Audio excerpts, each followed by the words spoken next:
Our flag. Every country has its own flag. When a ship at sea flies our flag, the ship is saying, I come from America. When you carry our flag, you are saying, I am an American. But our flag did not always look the way it looks today. Once a long time ago, the people of America had many different flags. They lived in 13 separate colonies, and each colony had its own flag. This boy's flag meant, I am from Maryland.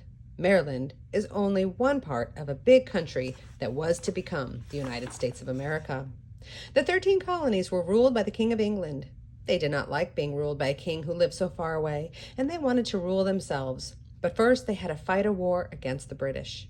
In the early days of the Revolutionary War, the Americans still carried their old flags into battle. They needed one flag that would stand for all of the Americans fighting for freedom together. A drawing was made. It showed a flag colored red, white, and blue. There were 13 red and white stripes and 13 white stars on a field of blue. The American flag was to have a star and a stripe for each of the 13 colonies. Who sewed the first flag? Well, no one really knows, but some people like to believe it was Betsy Ross. They say she took some bolts of cloth and cut 13 red and white stripes. She cut 13 white stars and one large square of blue, and then Betsy Ross began to sew.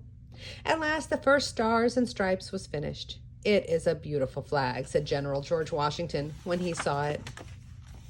The new flag was carried into battle for the first time when the American ship Ranger met a British warship at sea. It was a hard fight, but the Ranger won. The American soldiers fought many battles against the British. The last one was at Yorktown in Virginia. The Americans had won the war. Now the world was to have a new country, the United States of America. The new country began to grow. 2 new states joined, and 2 more stars and stripes were added to the flag. Then the United States and England fought in the War of 1812. A brand new flag with 15 stars and 15 stripes waved over Fort McHenry near Baltimore, Maryland. All through the night, British warships fired their cannons at the fort.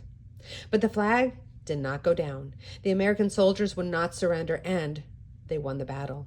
Every country has its own song, and our country's song is the Star-Spangled Banner. It tells the story just told here, the story of the flag that was still flying when the morning came at Fort McHenry. More states joined the country, but more stripes of the flag would have made it look too crowded, so something had to be done. It was decided that the flag should always have 13 stripes, 1 for each of the 13 original colonies. And every time a new state joined, another star was added to the flag. Our country grew very quickly, and when the American people saw how many stars their flag soon had, well, they were very proud. Then a war broke out between the states of the North and the states of the South. The soldiers of the South carried their own flag into battle, and they called it the flag of the Confederacy.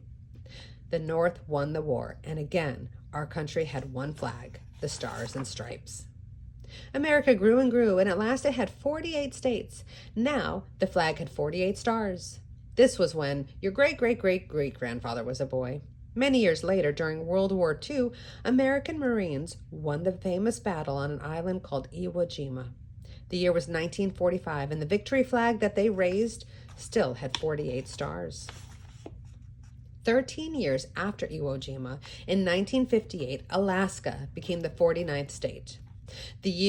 The next year, in 1959, Hawaii became the 50th state. Today, our flag has 50 stars, 1 for each of the 50 states, and it has 13 stripes, 1 for each of the 13 original colonies. The stars and stripes of our flag tell the story of America, from the very start until today. Follow these rules when you carry or fly the flag. Hold the flag high. Do not let it touch the ground, the floor, or the water.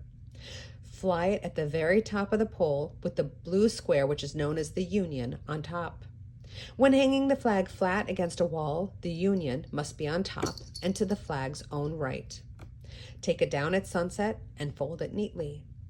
There are 3 special times when the flag must be saluted. When you see it being raised or lowered, when you sing the Star-Spangled Banner, and when the flag passes by in a parade. When you salute the flag, stand as straight as you can. A boy would take off his hat and hold it over his heart with his right hand. And a girl leaves her hat on, but she holds her right hand over her heart. A pledge is a promise. When boys and girls at school pledge their allegiance to the flag, they promise to be good Americans. Our Pledge of Allegiance goes, I pledge allegiance to the flag of the United States of America and to the republic for which it stands, one nation, under God, indivisible, with liberty and justice for all.